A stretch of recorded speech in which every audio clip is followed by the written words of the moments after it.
Panibagong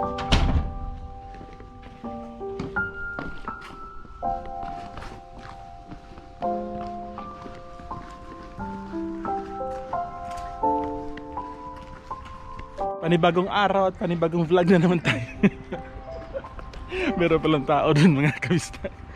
Good morning mga kabisdak. So ngayon is papunta kami sa school ni Gian for his interview. Ngayon mga kabisdak, February 1, Monday, kaya happy Monday sa lahat. So very excited kami ngayon mga kabisdak kasi ito na yung start of the beginning para kay Gian, no? Ngayon is lang niya, interview for 1 hour, tapos bukas yung official start ng klase nila. And then si Ami mga kabisdak, papunta siya sa office. So start na rin ng nila, ng work from office. So babalik na sila sa opisina. Pero I think this week 1 day lang. And then bukas until Friday sa bahay na ulit siya magtatrabaho. Alright, okay, bye Gian. So si Ami, ako lang yung maghatid kay Gian mga kabisdak, and then si Ami papunta na sa train station. Bye bye. Bye Daddy, bye bye Gian. Bye bye.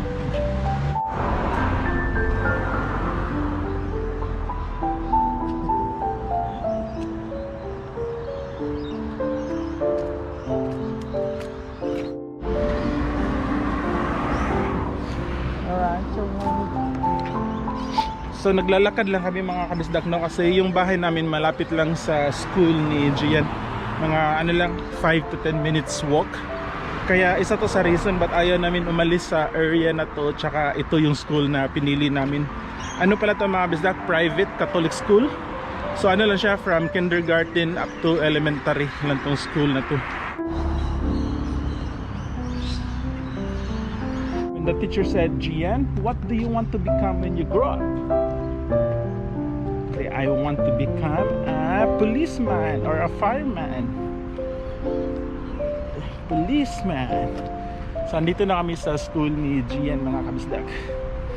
So maaga kasi yung interview niya is 8:30 AM. Pa ngayon, wala pang alas 8. So sinadya ko talagang maaga mga kabisdak para yung mindset niya makondisyon ko na kasi ilang araw din kami naka-work from home, diba? So hindi sana yung mindset niya. So at least na maglaro pa kami dito sa labas ng mga 30 minutes bago siya pumasok at ma-practice ko ng mga questions. Lang naman yung questions, what is your name, mga ganun. Personal basic questions lang. Parang i-test lang nila yung ng bata, development. Ito pala yung simbahan mga kabisdak, pakita ko lang. So ito yung simbahan. Come on, let's go dito. Let's go. So part 2 ng school nila mga kabisdak, kasi Catholic school, diba? So connected to ng school, andun yung school ni Gian. Sarado pa. Sandre, no, Sandre is not yet there. Tomorrow, Sandre will be there tomorrow. How much? Sandre, Gian, and Sky will be there. See, you can see there's a lot of big boys over there. You'll be going there also. Where's your uniform? At home. Tomorrow you're gonna wear your uniform, okay? Where you left that? Where you left that? Oh, I think we'll leave it at home. Yeah, I'm leaving that. Oh no, yeah, we should have told Mama. Don't worry. You just tell the teacher. Teacher, next time, I forgot the mama's number on the paper. We're gonna bring it next time, okay? Right. Why is this road? Look, What? right there. See, there's also other little kids over there. Why are they not showing their bag? They're already grade 1, but you are a kindergarten. Okay, let's go now see what's inside your bag. What's inside your bag? What's this? Oh, you have a little burger band. If you get hungry, then you just open your bag. You have a small burger band, and you have a biscuit with a cheese. You like this? Okay, good job. So ongoing ngayon ang interview ni Gian mga kabisdak, no? Andun siya sa loob ng classroom. Bali yun, 1 hour. So yung purpose ng interview mga kabisdak, bago mag-start yung official class nila bukas, is yun, para i-assess yung bata kung yung current development ng bata. Kasi yun, for the purpose of groupings. So igugrupo sila, bali kung anong section ilalagay si Gian, kasi ano sila, total students ng kindergarten ngayon mga kabisdak is 90 sila na student. Ang pagkakaalam ko, i-grupo daw yan sila ng 3 section. So bali gusto nila i-assign yung bata sa same sa same development. Halimbawa, kasi di ba yung mga bata mga kabisdak, iba't iba yung development nila. May mga bata na marunong na magsulat, merong mga bata na hindi pa. So iba't ibang development. So yun, kaya kailangan nilang i-group. A few moments later. Show me your sticker. Wow, see, you got 2 sticker. Beautiful and I'm a star at St. Margaret.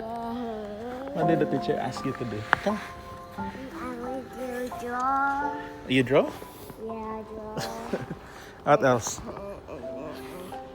And on the circle. Circle? And I made a vacuum and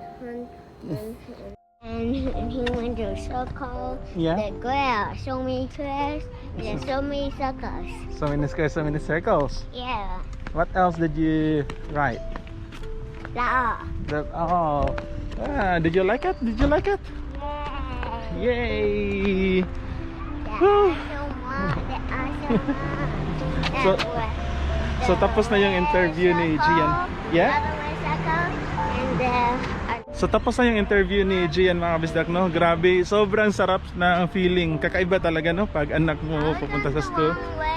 Now we're going home already. So 1 hour lang yung interview niya. So bukas, simula na ng klase nila. Naging nga mga kabisdak, sabi ko sobrang sarap sa feeling. Hindi ko ma-explain. Basta very siya, fulfilling na feelings. Here's your Yakult. Alright, bye. Good job. So andito na kami sa bahay ni Gian mga kabisdak, kakarating lang namin. And actually maaga pa ngayon mga kabisdak, 9:30 AM kasi yung schedule ng interview ni Gian is napakaaga mga kabisdak. Na sinadya ko talaga yun para fresh yung yung mindset ni Gian at makapagsagot niya. And fortunately, so far sabi ni Gian, very good naman daw siya. Meron siyang 2 sticker, binigay yung teacher, sabi niya, I'm very good, you tell mama na I'm very good daw, sabi niya. Sumagot naman daw siya, sabi niya, pinadraw daw siya, pinadraw ng family, yung mama, daddy, with Gian. Sana hindi ko alam kung nakapag-draw ba yun, pero sana nakapag-draw siya. And sabi nung teacher, nung hinatid na siya sa akin, good naman daw, very good naman daw si Gian. So, I'm very proud and sabi ko earlier mga kabisdak, napakasarap sa feelings na ganito, yung mag-aaral na yung anak mo. So siguro lahat ng parents na may mga anak na ganito yung mga naramdaman nila dati nung first schooling ng anak nila. 2 hours later. For your breakfast, okay? Alright. So lunchtime na ngayon mga kabisdak, si Gia nag-request ng na hungry na daw siya. So kagabi meron ako nilutong lugaw. So yun yung ipapakain ko ngayon. Tapos ako naman is yung balak ko ngayong lunch is prutas lang ako ngayong lunch kasi busog pa ako. And then mamayang gabi magluluto ako ng isda para sa amin 3. Ito yung lugaw mga kabisdak, initin ko lang to. Sobrang sarap nito mga kabisdak kasi ang daming manok na nilagay ko dito.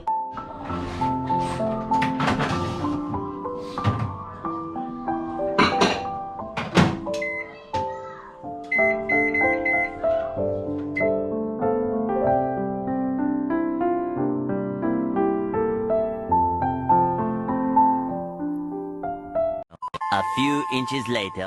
Na ngayon mga kabisdak, 6:30 ng gabi. Pero kung napapansin nyo, mayroon pang araw. Mga sinampay namin mga kabisdak. So, yun. Yan yung sa kalsada. 6:30, di ba? Mayroon pang araw.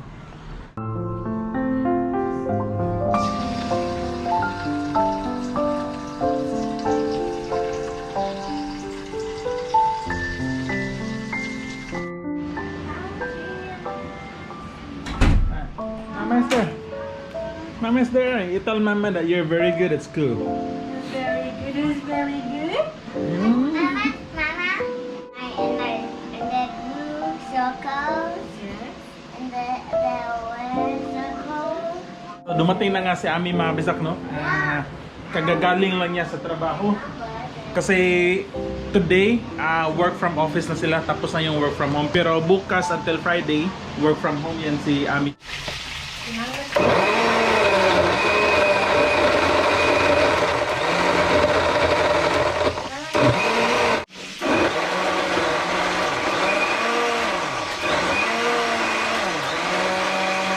kumuha na rin ako mga kabisdak ng mango shake para sa dinner namin.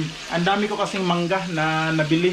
So, isa to sa mga paborito ni Gian mga kabisdak, itong mango shake. So, saktong-sakto ipare sa pritong isda.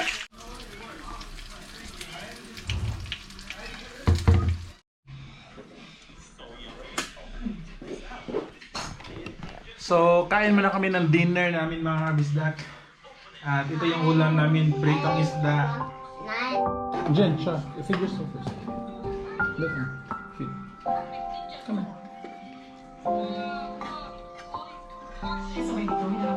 Good job. Did you tell Mama what did you do at school today? You said you very good? Okay, your mouth is full later. You swallow. You cannot talk. Swallow first. Swallow the food. Gian said after the interview, I'm very good. I draw, I did the circles, the square. Yeah, I saw Gian's sticker. It says Gian is a star. You saw you showed to Mama your sticker? Yeah. When we go there, there's also other kids. But Gian is the first one. There are 4 kids for interview. The other kids is for the next hour. Then Gian went to the teacher. Did you like it? Do you like the teacher? Teacher. I don't know their name. Maybe Who's the teacher? Ryan. Yeah. Maybe mine not so good. I just I was thinking because Gian went first, then I was waiting, then the first kid who came out is the second kid. So I was thinking, natingayin mo na ito Who is the second kid? Who is the second kid? Who is the second kid? I don't know his name, but you will saw him tomorrow. I think I'm the hockey here. Yeah, you're the first kid there. You're very And early. I don't see any kids. Yeah, tomorrow you'll see a lot of kids. Yeah, I think I'm the first one. I think I can come out. Yeah. And I do it so fast. Did the teacher ask for Mama's cell phone number? The 0404? No, he didn't.